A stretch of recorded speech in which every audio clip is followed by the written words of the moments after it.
Miguel, në fakt janë domethënë këto ditë kjo shkaktoi një lloj turbullire, kjo peticioni, sado që unë jam në dieni dhe ishte një diçka që ju e kishit filluar kohë më parë, pra emrat e firmatarëve flas, sepse u krijuai një asociacion, ndoshta edhe fushat dezinformimi, për të lidhur juve, firmatarët e asociacionit, shumica prej jush aktivistë, shumica prej jush aty në shesh, që në dita e parë, me natyrisht organizimin e protestës. Normalisht që prej shumë ditësh, aktorë të ndryshëm, po kryesisht qeveria dhe analistë pranë saj, janë munduar të gjejnë drejtuesin protestës. E ka nisur me Greqinë, pastaj me Iranin, pastaj me Rusin, Kinën.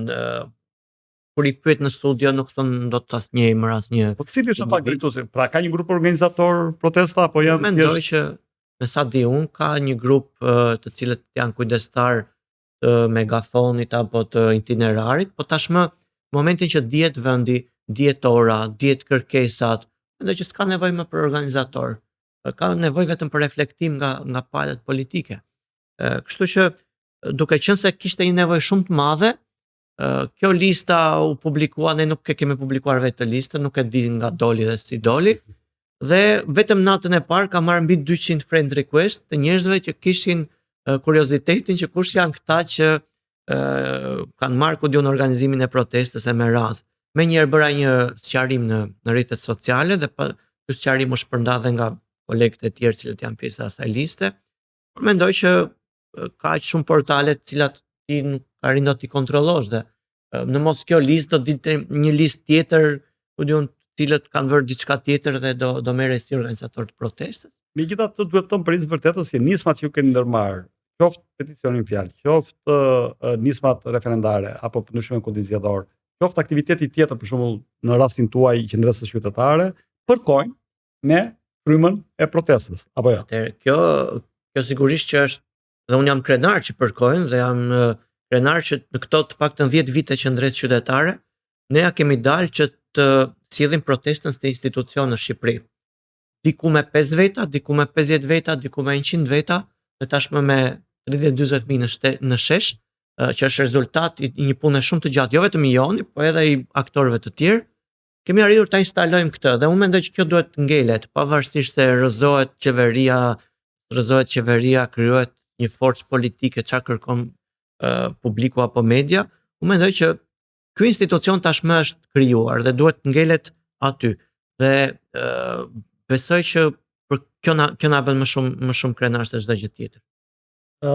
Natyrisht është një sfidë tjetër që pak njerëz e njohin jashtë ekosistemit të OJF-ve apo të shoqërisë civile. Duhet të qenë letër dhe Shqipëria ka një çudi, domethënë, po të vi dikush nga Marsi, do thotë ç'është ky vend me 140 parti politike, me një 11.000 OJF të regjistruara, nga të cilat janë 3.000 e ca pretendojnë të janë aktive, me 1.000 e ca portale, 50-60 media kombëtare lokale. Pra duket që kemi një demokraci të shëndetshme, duket që kemi pluralitet mendimi. Po siç e thash, për shembull të sinjorojmë të OJF-t, pjesa më e madhe e tyre janë fantazme.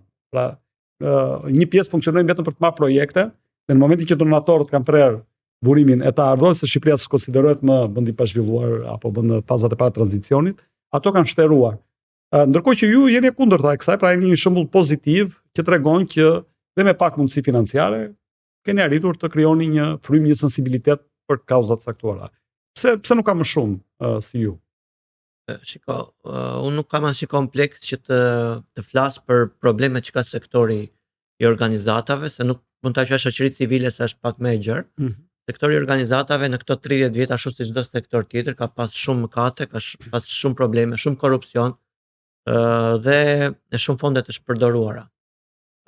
Ju jeni njohës shumë I mirë I tyre dhe ju mund ta dalloni vetëm në gjuhën e të folurit. Unë këtu kam ca minuta që flas me ju dhe nuk e kam përmendur fjalën projekt. Po qofse ju merrni një nga këto organizata dhe do të thotë do ta nis fjalën e tij, ky projekt është financuar nga filani dhe për filanin dhe synon të ketë këtë qëllim. Kështu që ato dallohen shumë mirë, edhe në narrativ, dallohen edhe në aksion qytetar, dallohen edhe në çështjet që ngren. Pra ne kemi qenë, siç e thatë ju, edhe për mjedisin, edhe për zgjedhjet, edhe për arsimin, pra edhe për çështje të cilat nuk është se kemi pasur mbështetje financiare. Mbështetja financiare ka qenë e tillë që na ka dhënë ne mundësi të kemi një hapësirë, një zyrë, një pagë dhe një mikrofon për të shprehur indinjatën e qytetarëve dhe për të përfaqësuar ata. Pse nuk ka shumë? Unë mendoj që ka filluar të krijohet një brez i ri organizatash, të cilat janë ndryshe. Kryesisht janë organizata mediatike të reja, të cilat e kanë vënë në siklet dhe median tradicionale me artikuj shumë të mirë, me investigime shumë të mira. Dhe besoj që është duke u krijuar si çdo sektor, si ai partive që thotë 140, janë krijuar edhe parti të reja që po mundohen të sillen ndryshe, edhe organizata të reja. Pra, mendoj që është një proces që Shqipëria po e kalon edhe me sektor të tjerë.